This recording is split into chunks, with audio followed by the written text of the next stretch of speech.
In this video clip, I am double checking square when it is already too late. Always check your diagonals before and after attaching your fourth corner block. If you wait until after you've assembled it and attached your muslin, it's too late and you can't fix anything. You'd have to start over from scratch.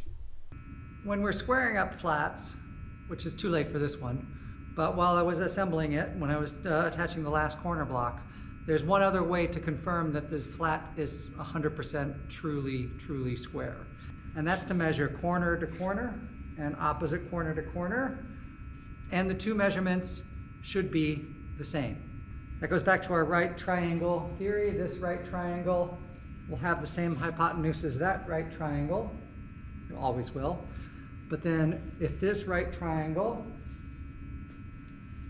and that right triangle have the same hypotenuse, then our whole flat is 100% square. We take our tape measure. I like to put the center of the tape measure on the corner. It's important that you put the same part of the tape measure on both sides.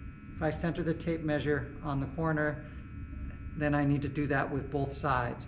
If I shift my tape measure to the side or over to there, my measurement is going to be inaccurate. So I like to go center of the tape measure to center of the tape measure. So then on the other side, I'm going to look at the point where the corner hits on the center of the tape measure.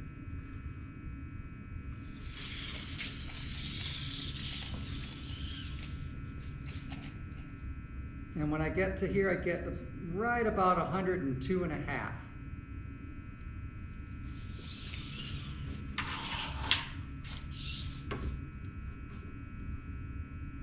Make sure that's in the same spot.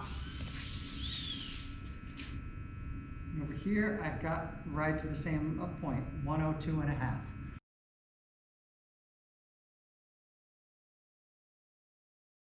In these two photos, I have measured from the center of the tape measure end to the left side of the tape measure. Both left and right corners are the same. We are good to proceed. So my flat is square. I do want to use the framing square when I lay it out, but I also want to check that before I do the final thing. You can use 4 framing squares while assembling your flat, one for each corner, but the framing square is a fixed size and too small to measure square beyond 16 to 24 inches from each corner. The only reliable way to confirm square on larger projects is to check your diagonals. When you're making a hard flat, you want to double check this before you start putting in your center pieces and all your cross pieces. If it's out of square when you put your center pieces in, you're going to lock it into out of square.